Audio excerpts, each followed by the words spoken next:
Movie की शुरुआत में प्रीस्कॉट एकेडमी एक गवर्नमेंट रन सीक्रेट इंस्टीट्यूशन को दिखाते हैं जो छोटी बच्चों को असासिस बनने की ट्रेनिंग देता है। इस ऑर्गेनाइजेशन का चीफ हार्डमैन इन बच्चों को 10 महीने की उम्र से यहाँ ले आता है और बिना किसी बाहरी दुनिया के कनेक्शन में इन्हें जिंदगी के बारे में सब कुछ सिखाता है। प्रीस्कॉट एकेडमी के इन्हीं छोटी बच्चों को किलिंग मशीन बनाने की ट्रेनिंग दी जाती है। अब जब 3 साल की उम्र में इन्हें इनकी हाइट से भी ज्यादा लंबी बंदूकों को चलाना सिखा दिया जाता है और 5 साल के होते ही इन्हें गाड़ी चलाना सिखा दिया जाता है और 1 साल में तो ये इतने माहिर हो जाते हैं कि एक कार चेज में भी शामिल हो सकते हैं। रोजाना ये लड़कियां तरह तरह की फाइटिंग स्किल्स पर काम करती हैं ताकि जब भी ये टीनेजर बने तो इन्हें खतरनाक मिशन पर इस्तेमाल किया जा सके और कोई इन पर शक भी न करे। हार्डमैन का सबसे जरूरी नियम ये है कि ये लड़कियां आपस में कोई रिश्ता न बनाए और इसी नियम के कारण लड़कियों के अनाथ होने के बाद भी इन्हें आपस में कोई मेल नहीं होता। इन लड़कियों को कोई काम नहीं दिया जाता, इन्हें इनके एजेंट नंबर से बुलाया जाता है। इस वक्त इनका बेस्ट स्टूडेंट नंबर 83 जो एक किलर की तरह शूट करती है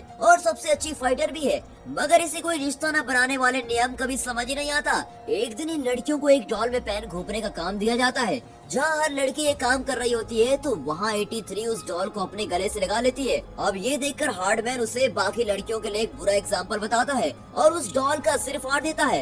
नंबर 83 के अंदर इमोशंस का पहाड़ बन रहा होता है जो कभी भी फट सकता है।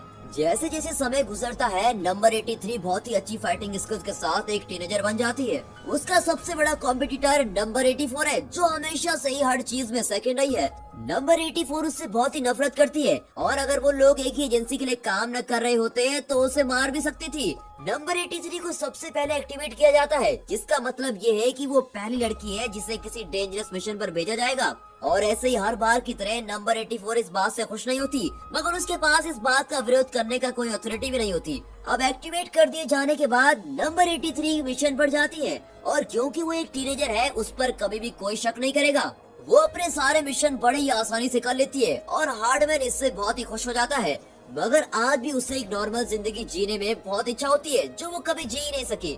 वो अपने किसी मिशन पर अपने टारगेट पर नजर ही रखी हुई थी कि तभी वो पास में एक टीनेजर पार्टी को देखती है।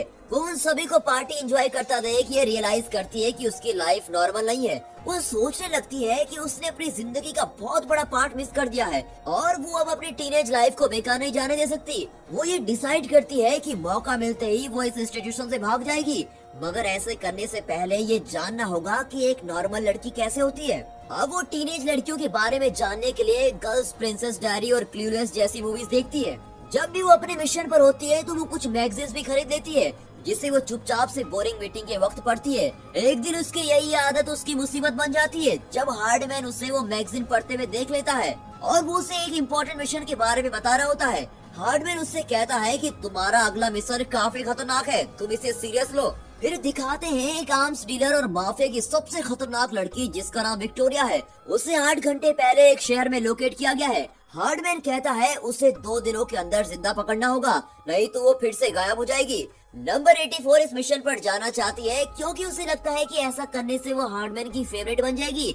अब कट करके दिखाते हैं विक्टोरिया एक कंस्ट्रक्शन जोन में 3 बंदियों के साथ मौजूद है जिन्हें वो बेइज्जत करके उनके मुंह से कपड़ा हटाती है और तभी अचानक फीमेल हॉस्टेज के मुंह से कपड़ा हटाने से पता चलता है कि वो नंबर 83 है और पलक झपकते ही वो नॉक्स पर अटैक कर देती है और उसके सारे आदमियों को मार गिराती है। अब वो नॉक्स को एक हुक से बांध देती है जो उसके ऊपर जा रहे एक एरोप्लेन से बंधा होता है। उन दोनों को ऊपर खींच लिया जाता है और नंबर 83 का मिशन पूरा हो चुका है, मगर नॉक्स के पास अभी भी उसकी बंदूक है जिससे वो नंबर 83 पर शूट करती है।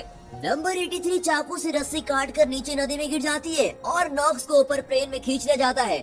जब हार्डमैन नंबर 83 को नहीं देखता तो वो उसके हाथ पर लगे एक डिवाइस के थ्रू कनेक्ट करने की कोशिश करता है। नंबर 83 नदी से निकलकर हार्डमैन को सुन लेती है, मगर उसका कोई जवाब नहीं देती क्योंकि उसके पास यहाँ से भागने का इससे अच्छा मौका नहीं हो सकता और ये उसके पास आखिरी मौका था यहाँ से निकलने का, इसीलिए वो उस डिवाइस को फेंक देती है। वहाँ एरोप्लेन में हार्डमैन को बताया जाता है कि नंबर 83 से उन्हें कोई भी ऑडियो या विजुअल नहीं मिल रहा। वो उसे इनएक्टिव डिक्लेयर करके विक्टोरिया से पूछताछ जारी रखता है। कट करके दिखाते हैं कि नंबर 83 एक न्यू आइडेंटिटी बना रही है जिसका नाम मेगन रखती है। वो न्यूटन शहर में एक हाई स्कूल में एडमिशन ले लेती है और रहने के लिए एक वेबसाइट के जरिए एक परिवार को खोज लेती है। एयरपोर्ट पर वो परिवार उसे वहाँ लेने आता है इनमें से एक माँ है जिसका नाम मिसेस लार्सन है, उसका बेटा पार्कर है और उनकी सरकास्टिक टीनेज बेटी लिज है। लिज उसके वहाँ आने से खुश नहीं है और उसके साथ एडजस्ट होने में भी उसे बहुत दिक्कत होती है। उसे वो बातें अजीब लगती है कि मेगन नॉर्मल सी चीजों जैसे स्कूल बस में बैठने के लिए काफी एक्साइटेड होती है, मगर फिर भी अपनी माँ को खुश करने के लिए वो मेगन की मदद करने के लिए तैयार हो जाती है। अब कट करके दिखाते हैं कि स्कूल के पहले ही दिन मेगन बड़े अजीब कपड़ों में आती है, जिससे सभी उसको घूर रहे होते हैं। उसे वहाँ आए कुछ ही देर हुई होती है कि एक बदमाश लड़का जिसका नाम गूच है उसे ताजा माल कहकर पुकार रहा होता है और इसी पर सब उस पर हंसने लगते हैं। उसे बेहतर महसूस करने के लिए लिज उसे पहनने के लिए थोड़े अच्छे कपड़े देती है। मॉर्निंग असेंबली में मेगन को एक फॉरेन एक्सचेंज स्टूडेंट होने के नाते बहुत कुछ बातें करनी थी। स्टेज पर जाने से पहले वो एक पढ़ाकू लड़के से मिलती है जिसका नाम रोजर है, जो स्कूल के बैंड के लिए ऑडियो वीडियोस मैनेज करता है और बदले में उसने रोजर को उसकी देखी हुई मूवीज के अकॉर्डिंग नर्ड कहा। वो खुद को पूरे स्कूल के सामने इंट्रोड्यूस करती है, मगर सारे बच्चे उसे तरह तरह के नाम से पुकार रहे होते हैं और उसका बड़ा ही मजाक उड़ाते हैं। वो लोग उसे वापस कनाडा जाने को कहते हैं जहाँ से वो खुद आ गई थी, और अगर मैं भी मेगन होता तो बिल्कुल वही करता। और जब वो लोग जोर जोर से चिल्लाने लगते हैं तो स्कूल का बैंड लीडर कैश एक गाने से सबको चुप कराता है। कैश स्कूल का सबसे पॉपुलर लड़का है और उसे बहुत लोग पसंद करते हैं। मेगन को भी कैश बहुत पसंद आने लगता है। अब लंच ब्रेक के वक्त कुछ चीयर लीडर्स उसे उनके साथ खाने के लिए बुलाते हैं, मगर मेगन उसकी देखी हुई मूवीज के अकॉर्डिंग उन्हें मतलब ही समझती है और मना कर देती है। वो बायोलॉजी क्लास में रोजर से फिर मिलती है और उससे दोस्ती कर लेती है। रोजर भी मेगन को पसंद करता है, पर मेगन तो बस कैश के बारे में सोच रही होती है और अगले दिन उसे कैश का लैब पार्टनर बना दिया जाता है। अब क्लास की लड़कियां मेगन से कोई दूसरा पार्टनर बनाने को कहती है ताकि वो खुद कैश का पार्टनर बन सके। सारी लड़कियां कैश के लिए प्यासे जो रहती है। क्लास के बाद वो लड़कियां मेगन से कहती है कि कैश को वो लड़कियां पसंद है जो स्कूल के मास्कोट का रोल प्ले करती हैं। अब मेगन बेचारी भोली उन पर बड़ी आसानी से विश्वास कर लेती है और ये नहीं समझ पाती है कि वो लोग उसे फंसा रहे हैं। मेगन ऑडिशन के लिए जाती है और तुरंत उसका सिलेक्शन भी हो जाता है और उसे अगले गाने की प्रैक्टिस के लिए बुला ले जाता है। कट करके दिखाते हैं कि प्रैक्टिस के दौरान कुछ मास्क पहने हुए आदमी उसको किडनैप करने की कोशिश करते हैं, मगर मेगन अपनी फाइटिंग स्किल से सबकी धुलाई कर देती है और ये देखकर सभी लोग बिल्कुल चौंक जाते हैं कि ये इतनी अच्छी फाइटिंग कैसे कर रही है।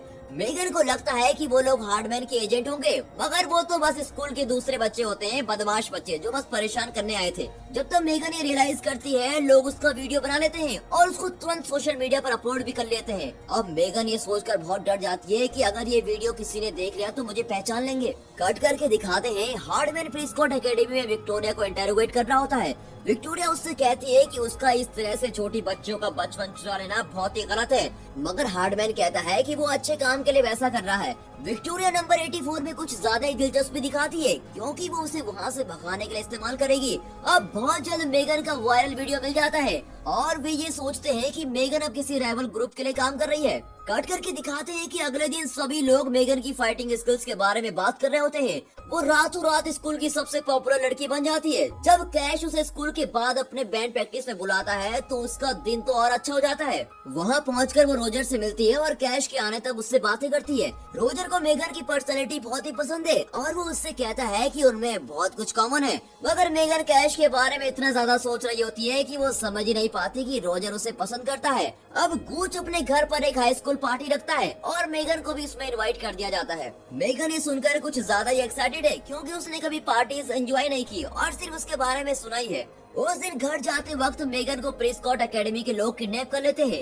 हार्डमैन को ये लगता है कि वो किसी राइवल ग्रुप के लिए काम कर रही है और ये मानने को तैयार ही नहीं है कि उसे बस एक नॉर्मल जिंदगी चाहिए। वो उसे सच बोलने का इंजेक्शन देता है और देखता है कि वो सच ही बोल रही है। हार्डमैन को ऐसा लगता है कि मेगन की जिंदगी पर पूरा हक उसी का है क्योंकि मेगन को उसी ने सब कुछ सिखाया है। अब वो उसे 2 दिन में बेस लौटने के लिए बोलता है और फिर हार्डमैन के आदमी उसे घर के बाहर फेंक देते हैं ताकि ऐसा लगे कि वो बस नशे में है। अब मेगन रोजर से अगली बार मिलने पर उसे गूच की पार्टी में बुलाती है, मगर रोजर उस पार्टी में जाने से मना कर देता है क्योंकि उसके पापा पार्टीज को लेकर बहुत ही स्ट्रिक्ट है। अब मेगन कहती है कि रोजर के वहाँ होने से मुझे बहुत अच्छा लगता है क्योंकि पूरे स्कूल में बस रोजर ही उसका दोस्त है। उस रात मेगन लिज के साथ पार्टी में जाती है जिसे उसकी माँ ने जबरदस्ती उसे मेगन के साथ भेजा होता है। वहाँ वो नंबर 84 को देखती है और बिल्कुल चौंक जाती है जो वहाँ हीथर नाम से आई भी होती है। उसे ऐसा लगता है कि हीथर को हार्डमैन ने उस पर नजर रखने के लिए भेजा है, मगर हीथर इस बात को न तो मानती है और न ही मना करती है। रोजर भी उस पार्टी में मेगन के लिए आता है, मगर उसे कैश को किस करता देखकर वो निराश हो जाता है। अब पार्टी के खत्म होने तक कैश उसे उसकी होमकमिंग डेट बनने के लिए कहता है। कट करके दिखाते हैं कि अगली सुबह हार्डमैन मेगन के स्कूल के बस ड्राइवर के भेस में आया होता है। वो वहाँ मेगन को चेतावनी देने आया है कि विक्टोरिया प्रेस्कॉट एकेडमी से भाग गई है और वो उससे बदला लेने की प्लानिंग कर रही है। वो उसे प्रेस्कॉट एकेडमी वापस आने के लिए कहता है, मगर वो मना कर देती है। अब बाद में दिखाते हैं कि मेगन और लिज कार में स्कूल जा रहे होते हैं, तभी उन पर एक मास्क पहना हुआ असासिन अटैक कर लेता है। कार चेज करते वक्त मेगन लिज को अपनी जिंदगी की असल सच्चाई बताती है। कुछ देर के बाद दोनों की कार एक जंकयार्ड में क्रैश हो जाती है। अब वो असासिन कार से बिल्कुल गायब हो जाता है, मगर मेगन उसके परफ्यूम को सूंघकर बता देती है कि वो हीटर ही थी। लिज कार क्रैश होने के बाद हॉस्पिटल में है, तभी मेगन वहाँ से चली जाना चाहती है, इससे पहले कि उसकी वजह से किसी और को चोट लगे, मगर लिज उससे कहती है कि ऐसा करना और भी गलत होगा। उस दिन से दोनों में अच्छी दोस्ती हो जाती है और मेगन लिज को अपनी एजेंट लाइफ के बारे में सब कुछ बता देती है। अब वो दोनों होमकमिंग के लिए एक साथ कपड़े पहन लेते हैं और एक दूसरे को तैयार भी करते हैं। लिज गूच के साथ होमकमिंग पार्टी में जाती है, जो पिछली पार्टी में लिज से मिलकर सुधर चुका है। अब बेचारी लिज को क्या पता कि गूच अभी भी पहले वाला बदमाश ही है।